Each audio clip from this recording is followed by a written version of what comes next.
গাধাকে সৃষ্টি করার পর তাকে বলা হলো সকাল থেকে সন্ধ্যা পর্যন্ত তাকে ক্লান্তিহীন পরিশ্রম করতে হবে, সারা জীবন তাকে পিঠে ভারী বোঝা বইতে হবে, খেতে পাবে শুধু ঘাস, আর তার মাথায় কোনো বুদ্ধি থাকবে না। তার আয়ু হবে 50 বছর। গাধা করজোড়ে সৃষ্টিকর্তাকে বলল, আমি এত বছর বাঁচতে চাই না, আমাকে 20 বছর আয়ু দেওয়া হোক। সৃষ্টিকর্তা সেটাই মঞ্জুর করলেন।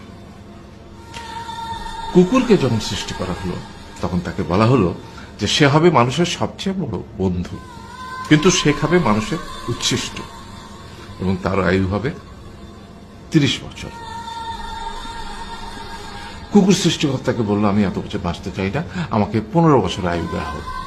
সেটাই মঞ্জুর করা হলো। এরপর বানরকে বলা হলো, তুমি শুধু গাছের এ ডাল থেকে ও ডালে ঝুল খাবে এবং নানান রকম ফন্দি ফিকির করে মানুষকে আনন্দ দিবে, তোমার আয়ু হবে 20 বছর। বানর বলল, আমি 20 বছর বাঁচতে চাই না, আমাকে 10 বছর দেওয়া হোক। সেটাই মঞ্জুর করা হলো। এবার এলো পুরুষ মানুষের পালা।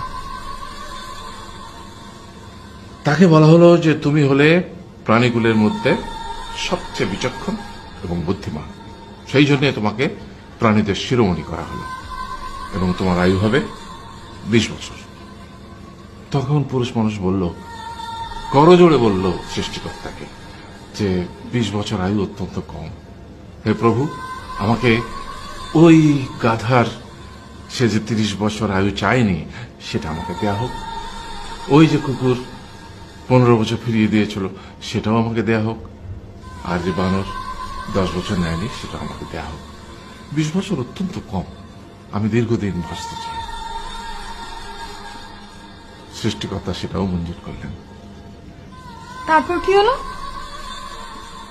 সেই থেকে ছেলেরা পুরুষ মানুষ হিসেবে বাঁচে 20 বছর, তারপরের 30 বছর সংসারের বোঝা পিঠে করে বয়ে বেড়ায়, সেটা কার মতো? গাধার মতো। তারপরের 15 বছর সে তার ছেলে মেয়েরা যা দেয় সেই রকম ঠিক কুকুরের মতো উচ্ছিষ্ট খেয়ে বাঁচে। আর তারপরে বৃদ্ধ বয়সে ঠিক বানরের মতো, যেমন গাছের এডাল থেকে ওডাল ঝুল খায় বানর, তেমনি এই ছেলের বাড়ি থেকে ওই ছেলের বাড়ি, আর নানান রকম ফন্দি ফিকির করে তার নাতি নাতনিদের আনন্দ দেওয়ার চেষ্টা করে।